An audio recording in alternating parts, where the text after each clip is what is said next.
सोलापूर जिल्हा परिषद व पंचायत समिती सार्वत्रिक निवडणूक 2026च्या पार्श्वभूमीवर कुंभारी परिसरात मतदारांना पैसे व प्रलोभने देऊन मतदानावर परिणाम घडवून आणण्याचा गंभीर प्रकार उघडकीस आला असून या प्रकरणी भारताचा कम्युनिस्ट पक्ष म्हणून मार्क्सवादीकडून आचारसंहिता कक्षाकडे अधिकृत तक्रार दाखल करण्यात आली आहे। माकपचे जिल्हा समिती सदस्य व निवडणूक प्रमुख बापू राजाराम साबळे यांनी दिलेल्या तक्रारीनुसार कुंभारी गण क्रमांक 115 तसेच जिल्हा परिषद कुंभारी गट क्रमांक 58 अंतर्गत गोदूताई पुरळेकर नगर परिसरात भाजपचे उमेदवार सूरज पाटील व त्यांच्या सोम करपे या कार्यकर्त्यांकडून मतदारांना पैसे व इतर प्रलोभने देऊन मतदानावर प्रभाव टाकण्याचा प्रयत्न करण्यात आला। सदर प्रकार कुंभारी 4 नंबर वॉर्डामधील श्री माळी यांच्या निवासस्थानी रात्री सुमारे 8:08 सुमारास माकपचे कार्यकर्ते पाशा चांगले हे त्यांना रंगेहात पकडले आहे। या कृत्यामुळे आदर्श आचारसंहिता तसेच लोकप्रतिनिधी कायदा 1951 मधील कलम 123/1 व 123/2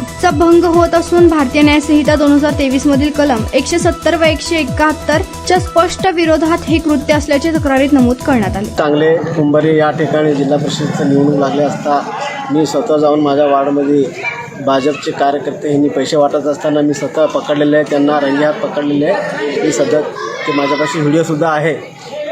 तरी मी त्यांना उमेदवार कोण आहेत? उमेदवार सूरज पाटील त्यांचे कार्यकर्ते आहेत सूरज का? पाटील यांचे कार्यकर्ते आहेत।